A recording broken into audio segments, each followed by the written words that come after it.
Imagine you're swamped with work. It's late and you missed lunch. A burrito sounds like a great idea. Instead of heading out to pick it up for $10, you decide on delivery and pay nearly $30.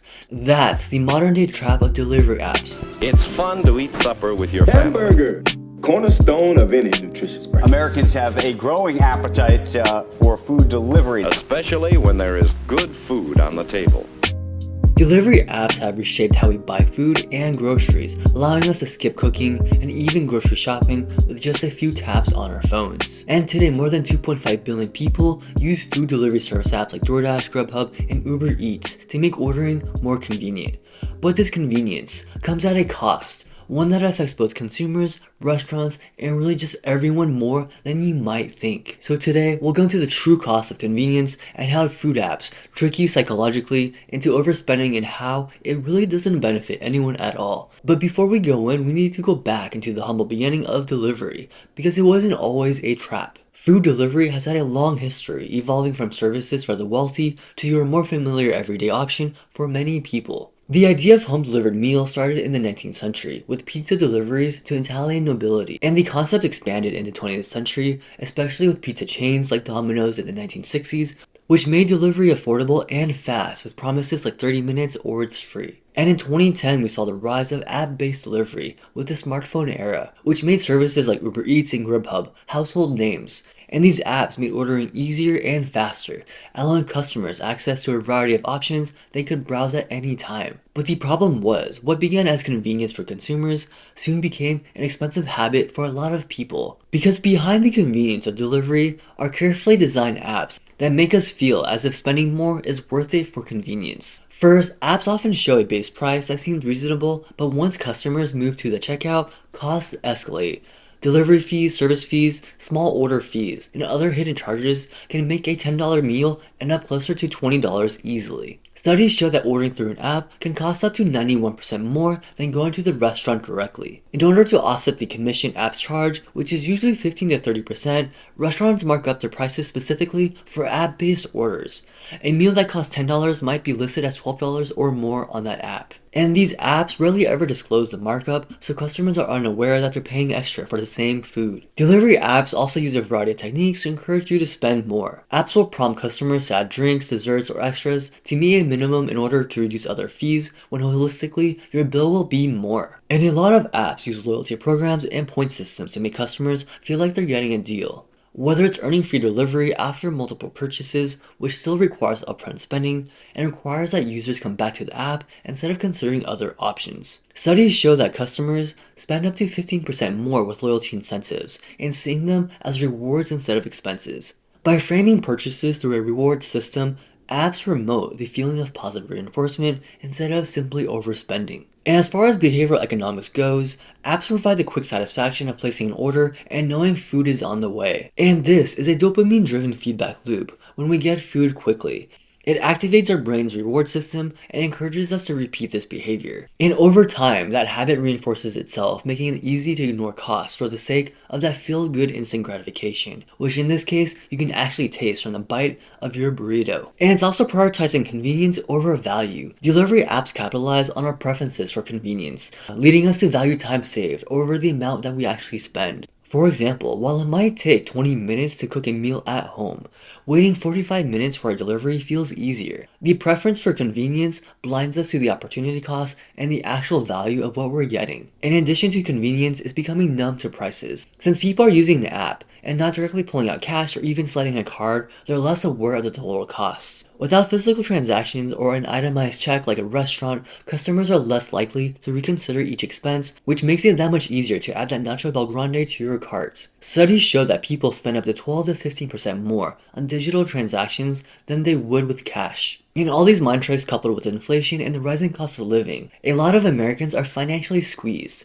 Food prices have increased by over 25% since 2000, while wages, when accounting for inflation, have increased by only 1.5%. And relying on delivery apps doesn't help the strain at all.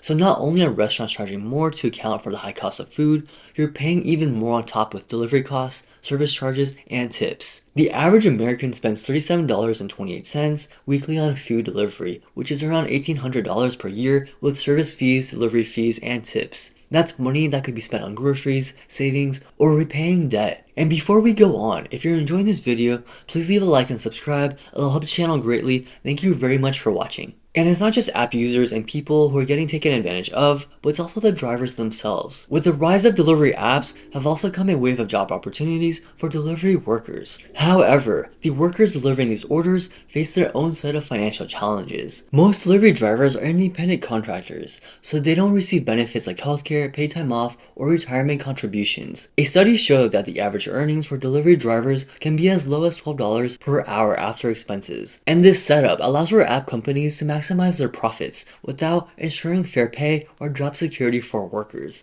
And drivers have to rely on tips and make ends meet. So whether there's traffic or some factor out of their control that causes them to be late, that affects tips and their bottom line. And if they're using their own vehicle, that's wear and tear on their own car. And for restaurants, the challenges are even deeper. Delivery apps typically charge hefty commission fees, sometimes even as much as 40%, which further strains restaurant margins. In the restaurant industry, where there are expenses for food, staff, and sky-high rent, additional costs can be overwhelming, especially for smaller businesses. And you might think you're supporting that small mom-and-pop shop downtown, but most of the charge is going to the app itself. And despite these drawbacks, a lot of restaurants are trapped in the system. Opting out of delivery apps means losing revenue, especially since so many customers are reliant on them for ordering food. These apps provide a lot of visibility for restaurants, and if restaurants aren't on them, then they're at a disadvantage. And apps know that they dominate the market and then restaurants within them, and they're able to increase commission fees, sparking lawsuits and regulations to protect restaurant owners. So consumers like you and I overspend,